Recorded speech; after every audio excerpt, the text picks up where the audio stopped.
There are certain things that every dog owner should know. Knowing about them can totally improve your dog's lives and the quality of your relationship with them. I am super happy to have the amazing Stephanie from the Happy Hounds dog training YouTube channel to help me with this video. It is Jose here from Train Me Please. Let's go. 1. Develop a great relationship with your dog. The key for this is to have the amount of pleasant interactions with your dog clearly and abundantly outweigh the unpleasant ones. Lots of fun training and enrichment sessions are your best options here. This will quickly and efficiently improve your relationship with your dog and how much they trust you. On the other hand, corrections of any type will damage your relationship with them and result in detrimental side effects, such as fear, anxiety, and even a lot of uncertain and concealed behavior from the dog. Preparing your dog and their environment so that they can succeed and then reinforcing them when they do are the best ways to ensure that you have a fabulous relationship with them. I really hope that this never happens to you, but a dog can get sick and sometimes in order to help them, some form of unpleasant treatment might be needed. The fact that you developed a great relationship with them should buffer you against any long-lasting negative consequences. So, to the best of your ability, minimize stress and anxiety for your dog and maximize reinforcement opportunities. 2. Puppies are not a blank slate. There's a common misconception that when we get a puppy, they're a blank slate and we have full control over who they become. While it's absolutely true that how you treat and train your dog is going to have a massive impact on how they turn out, you're not the only piece of the puzzle. Things such as breed, genetics, the life experience that your puppy had before you brought them home, and even the conditions that mom experienced while pregnant are all going to have a big impact on your puppy's behavior and personality. One of the things that I strongly recommend is to look honestly at your lifestyle and your activity level and choose a breed based on that rather than how they look. Genetically anchored behavior is very strong, so it's important to research the breed that you're considering to make sure that you're likely to be compatible. Breed won't determine everything though, so stay tuned for point 8. 3. Use the power of positive associations. To explain how this concept works, let's use how dogs perceive children as an example. If when a dog sees children, they tend to be loud, move towards the dog and try to pat them erratically, the dog might very well not like children. If, on the other hand, when the dog sees children, they tend to keep a certain distance, the dog gets to engage in a fun game with their owner and get some super delicious reinforcers, the dog is very likely to like children. These associations can be used for everything and they are super powerful. When socializing young puppies, a lot of people opt for passive exposure to a wide variety of things. This could perhaps turn out okay, but we never know what sort of associations they might be making if we are using this passive approach. Let's not leave it up to chance and be proactive about this. Let's use the power of positive associations to make it more likely for our dogs to have a pleasant experience with anything they might be encountering throughout their lives. It is almost always a good idea to pair anything new, unknown, or potentially scary with food treats and fun games. Also, when you perceive a certain situation as being potentially scary or exciting, give you and your dog plenty of distance from it, at least initially. 4. Training context matters. Many people feel that if their dog knows and can complete a cue in certain settings, it should mean that they can do it in all settings. I commonly hear people say that their dog is being stubborn or choosing to ignore them because they're great at something in the house, but they won't do it outside. Is that true though? We need to remember that the setting absolutely impacts the difficulty. The example that I commonly give is saying your ABCs. If I asked you to recite the ABCs out loud in your room, you could likely do it. When you're not overwhelmed or distracted, saying your ABCs is a simple task. If instead I asked you to say your ABCs on stage in front of 10,000 people, you would likely freeze or at least make a mistake. Where you're being asked to say your ABCs changes the difficulty and whether you're going to be able to complete them. Context matters a lot, and this is true for dogs too. Asking for a cue in your home where there's minimal distractions is much different than doing it out on a walk. Set your dog up for success by gradually increasing the difficulty of the setting and helping them generalize that skill in all settings. 5.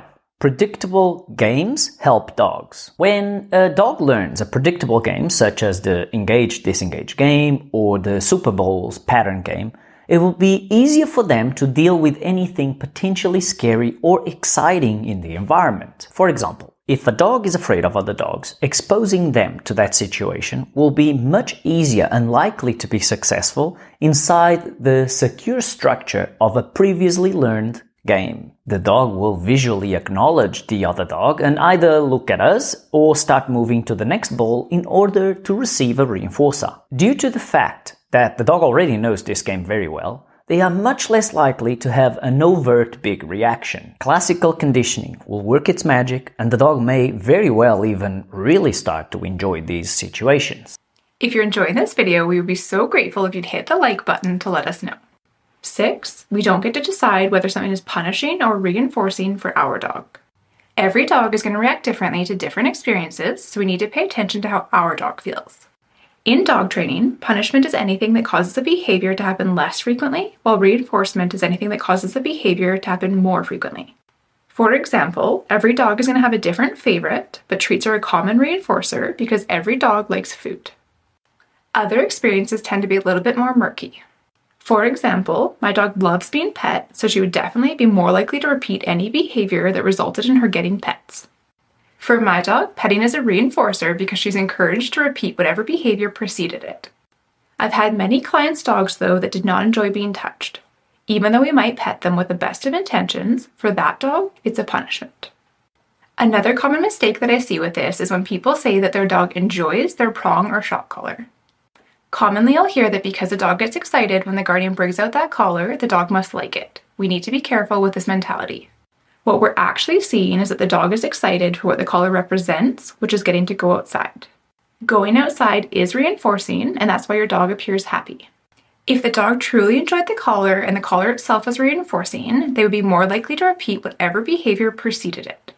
Instead, if your dog pulls on leash and you correct them with that collar, they're less likely to repeat the behavior of pulling.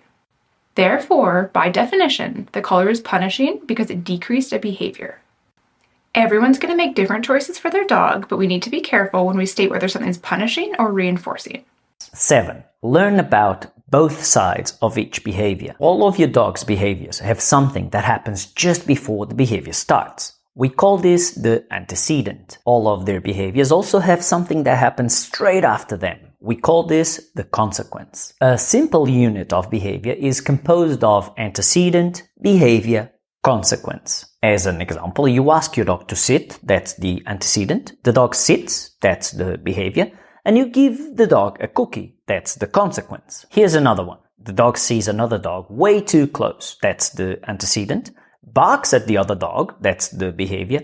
And the other dog moves away, that's the consequence. Most people that are new to dog training will usually find it easy to understand the consequence side of things. As for the antecedent, in general, it tends to receive less attention. That was certainly the case for me when I first started learning about this stuff. However, antecedents are incredibly important. They are as important as consequences, and paying attention to them can help us set up our dogs for success. 8. Work with the dog in front of you, not the one in your head. I think it's wonderful to have huge goals and ideas of all the things that you want to do with and teach your dog, but we do need to look at the dog in front of us, not the dog that we want them to be.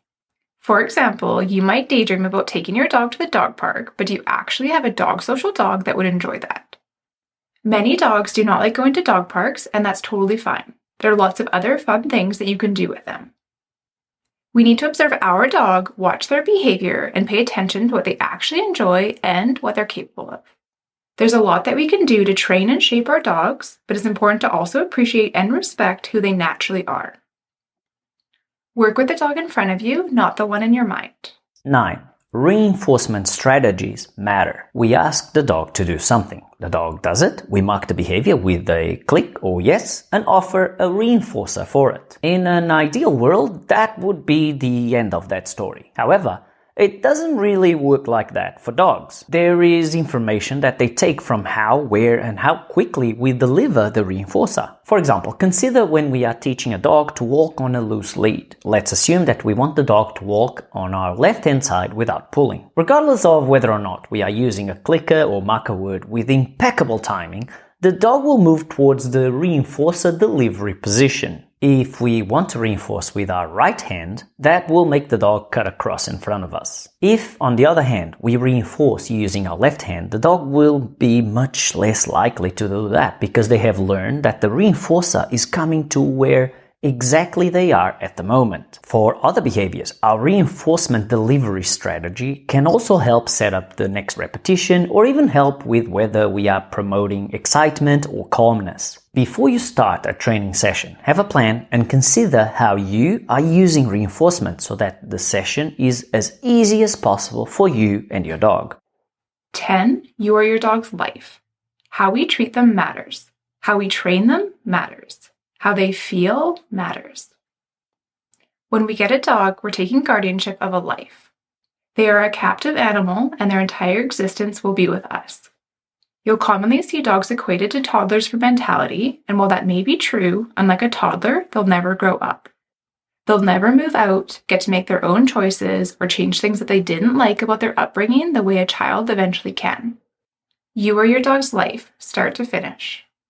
Whether they have a great or not so great life essentially comes down to their experience with you. That's an incredible gift, but also an incredible responsibility. We need to treat it as such and respect these amazing creatures that we get the honor of spending a few short years with.